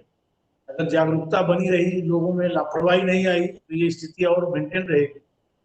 लेकिन मैं उस पीरियड की चर्चा कर रहा हूँ, कई जगह ऐसा देखने में आया, प्रॉब्लम कैसे क्रिएट हुई कि तो इंडस्ट्रीज हैं, कई स्टेट के लोगों ने, तो माइग्रेंट, ज्यादातर माइग्रेंट बिहार, यूपी, राजस्थान, मध्य प्रदेश, झारखंड और बंगाल, जो 116 डिस्ट्रिक्ट गवर्नमेंट ने आइडेंटिफाई किया है, जहां 25,000 से ज्यादा माइग्रेंट अपने अपने जिलों में पहुंचे हैं, उनको आइडेंटिफाई किया है। और आप सबको जानकारी है कि 25 प्रोग्राम्स उनमें दिए जा रहे हैं। 50,000 करोड़ रुपए, 20 लाख करोड़ के पैकेज में स्पेशली डिलीवर किया गया है।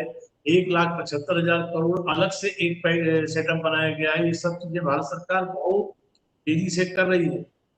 उसमें तत्काल उनको कैसे रोजगार मिल सके, हमारा डिपार्टमेंट भी इसमें 3 लाख, 1.5 लाख RPL और 1.5 लाख शॉर्ट टर्म ट्रेनिंग के काम पर फोकस कर रहा है। और हमारी जो रिवर्स माइग्रेंट है, उसकी मैपिंग हो चुकी है थ्रू डिस्ट्रिक्ट एडमिनिस्ट्रेशन। उसको और हमने एक जानकारी होगी आप लोगों को, विदेश से आने वालों को भी एक स्वदेश ऐप लॉन्च किया है हमारी मिनिस्ट्री और नागरिक उड्डयन मंत्रालय, और प्लस ये विदेश मंत्रालय से मिलकर के। तो ये सारे काम बहुत तेजी से चल रहे हैं। लेकिन जिस बात पर आप सब इंडस्ट्री के, हिंदुस्तान के बड़े इंपॉर्टेंट लोग हैं, federation of Indian chamber of commerce में आप सब लोगों का लंबा तजुर्बा है, आपको कहीं ना कहीं ये बात कन्वे करनी कि मैं अपील करता हूँ, रिक्वेस्ट करता हूँ।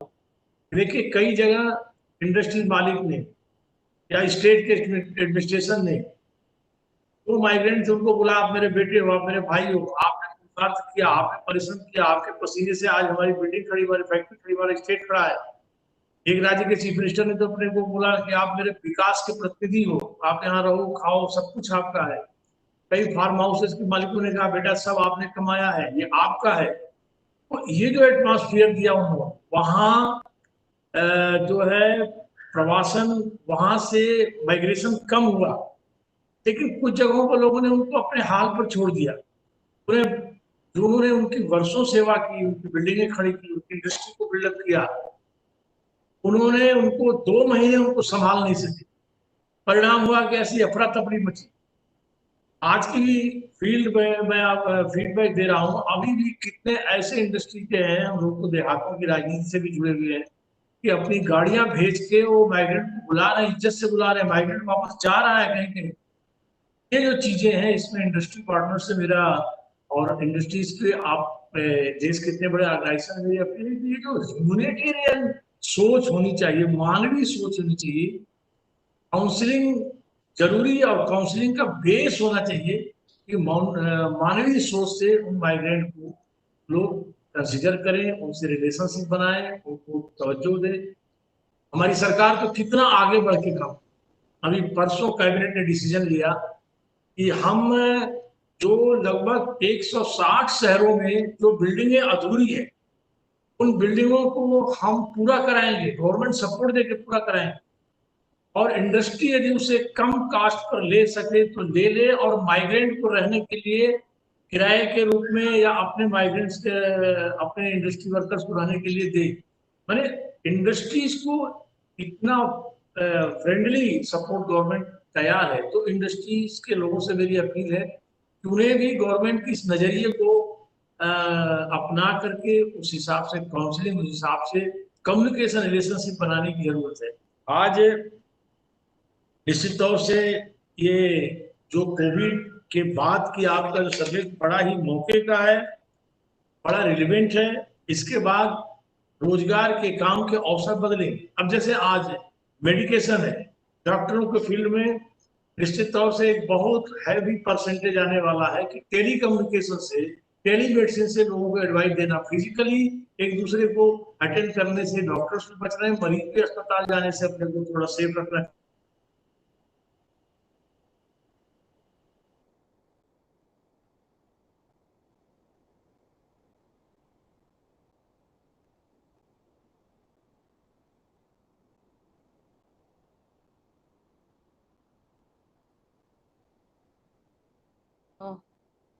और डाटा एनालिसिस, इन सब की जरूरतें अब बढ़ेंगी और इस तरह से जो नौकरियां चेंज होगी उन सब पर भी हमको आपको फोकस करने की जरूरत है।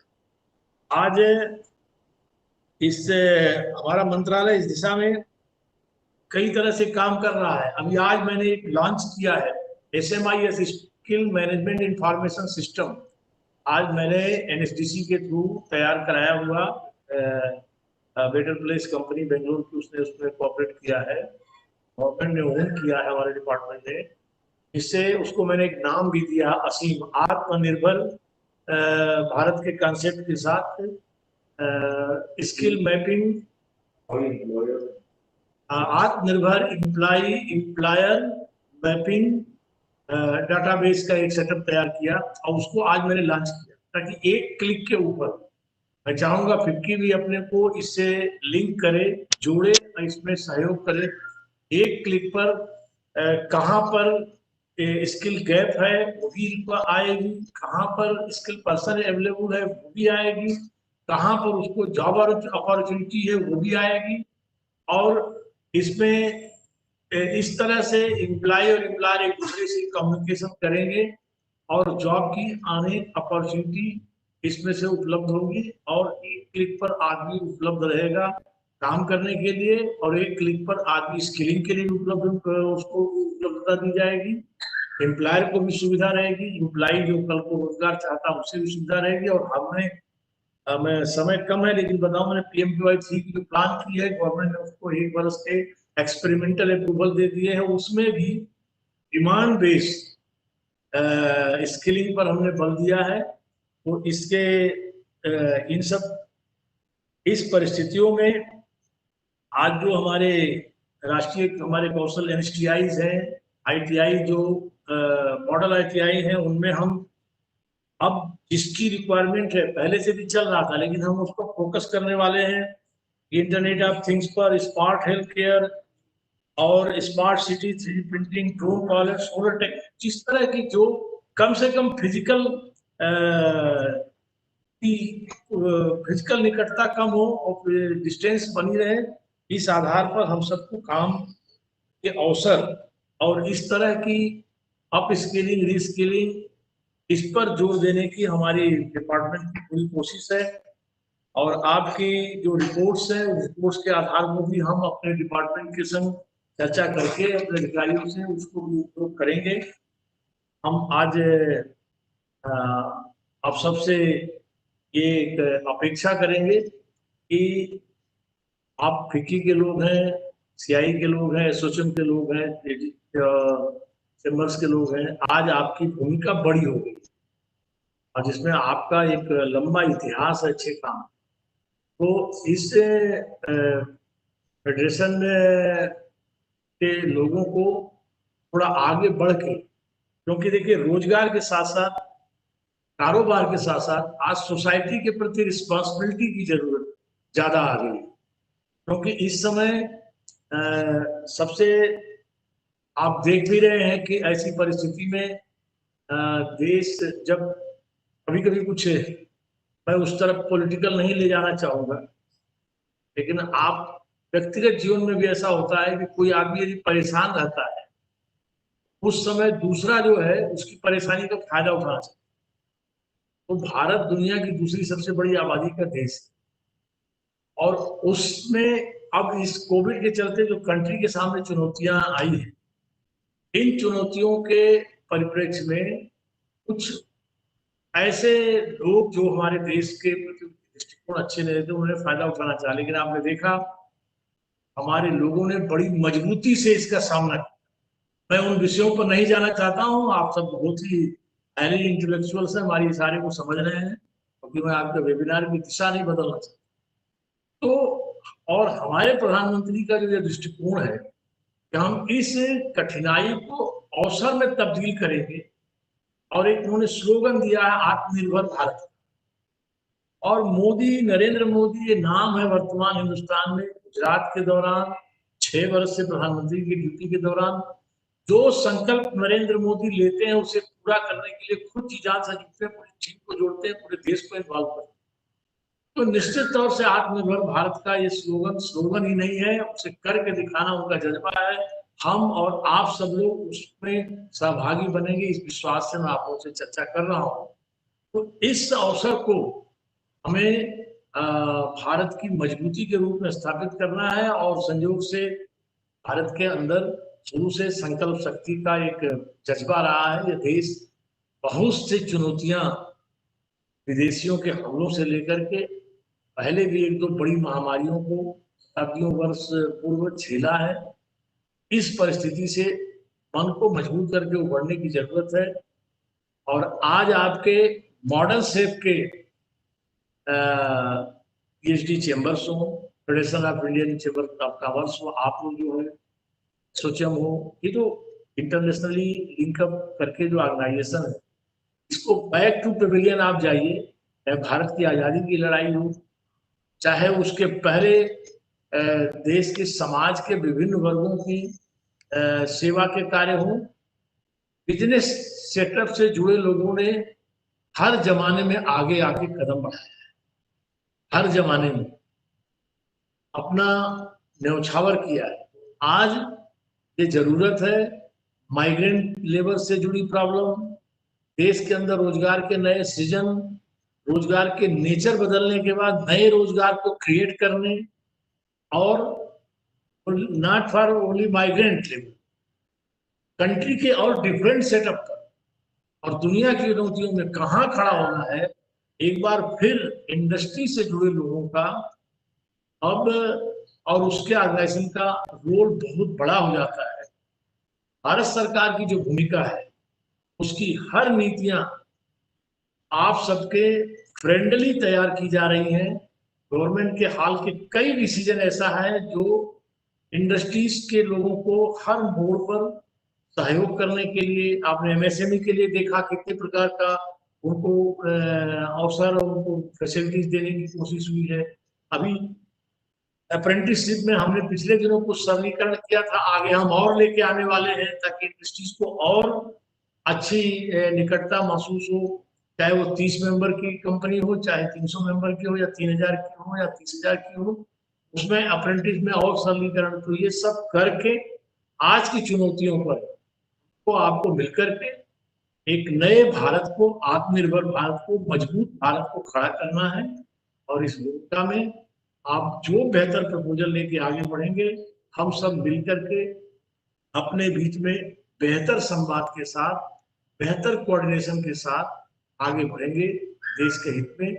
और इसमें गरीब का कल्याण इसका मेन फोकस होगा। और आत्मनिर्भर भारत, इसका एक विजन लेके हमें आगे बढ़ना है। मेरी इस बात के साथ ही आपके इस आयोजन में आपने मुझे बुलाया, इसके लिए धन्यवाद। और आपकी पूरी चर्चाओं को मैं सहभागी हो रहा हूँ। और एक बात आई, ये जो माइग्रेंट सेटअप के लोगों की बेहतर काउंसलिंग की, तो जिस काम पर भी बहुत बल देने की जरूरत है, उससे भी जो परेशान असंगठित तबका है वो निश्चित तौर से उसका मनोबल ऊंचा होगा। और मनोबल ऊंचा करने के लिए गवर्नमेंट हर कदम तैयार है। वो गवर्नमेंट है, इस गवर्नमेंट ने छोटी बात नहीं है, 80 करोड़ आबादी को 4 महीने मुफ्त राशन देना, ये छोटी घटना नहीं है। भारत छोड़िए, दुनिया में ऐसा उदाहरण नहीं मिलेगा। फिर 4 महीने और नवंबर तक उनको 80 करोड़ पॉपुलेशन को मुफ्त राशन देना। गवर्नमेंट का जज्बा ऐसे लोगों के संग आप सबके बदौलत और मजबूत होगा। गवर्नमेंट की इस दृष्टि को, इस नीयत को आप मोदी जी के अप्रोच को गहराई से लें और हम सब मिलकर इस दिशा में आगे बढ़ें। आपने बड़े मूल्यवान विषय पर वेबिनार किया। कौशल के, कोविड के बाद जो हम कौशल और रोजगार की जो अपॉर्चुनिटी खड़ी है, हम सब मिलकर आगे आएंगे, बेहतर करेंगे। विश्वास है। सभी को बहुत बहुत सम्मान। सर, पहले तो आपको बहुत बहुत मुबारक असीम के लॉन्च होने पे, and we assure you from FICCI that we will work with both ministry and NSDE to see how we can populate that platform. Sir, आपने जो जो बोला अभी, उसके आपके आने से पहले हमारे जो दिग्गज स्पीकर्स हैं यहाँ पे, उन्होंने काफी कुछ वो बातें कही हैं। और फोकस रहा है कि किस तरह से बिजनेस को बढ़ाया जाए और द एम्प्लॉई को सेंटर में रख के उनके हेल्थ एंड सेफ्टी को किस तरह से बरकरार रखा जाए, जिससे कि एक होलिस्टिक इकोसिस्टम डेवलपमेंट हो और हम आत्मनिर्भर भारत की तरफ बढ़े। हम इन जो भी हमारे स्पीकर्स ने बोला है, इसका एक रिपोर्ट बनाएंगे और वो रिपोर्ट और हमारे दोनों जो रिपोर्ट हैं सर, हम आपको प्रेजेंट करेंगे। और आपसे थोड़ा सा वक्त लेके आके पर्सनली अगर हम आपको अलग से डिटेल्स में अगर हम आपको बता सकें कि क्या क्या रिकमेंडेशन है, तो वो बहुत हमारे लिए महत्वपूर्ण होगा। यस सर, हमारी तरफ से बहुत वेलकम रहेगा आपको। Thank you, sir. Sir, I would also like to, thank all the distinguished panelists that we have, Mr. Bernard Zandi, Peter Betzel, Parinita Lakra, and Ajit Pai, along with Nivruti Rai and Mr. Dilip Chinoy, our Secretary General FICCI. हमारे partners sir इस webinar के लिए, उनको भी मैं धन्यवाद देना चाहूंगी, आईसेट, एडू एडवांटेज एंड NSN। मैं ये सेशन सर क्लोज करना चाहूंगी दलाई लामा जी के कोट से, resilience leads to rediscover, quote unquote. Sir, resilience से ही हम अपने आप को रीडिस्कवर कर सकते हैं और इस एडवर्सिटी में हम अपॉर्चुनिटी ढूंढ सकते हैं। इसके साथ आपका बहुत बहुत धन्यवाद। Thank you. Stay healthy, stay safe. धन्यवाद मंत्री जी, धन्यवाद बहुत बहुत। अच्छा चिन्हा जी, नमस्कार। Thank you. Thank you, Parinita. Thank you. Thank you. Great job done, Shovan and team. Keep it up. Good. Thank you. Thank you all. Thank you. Thank you, Veena.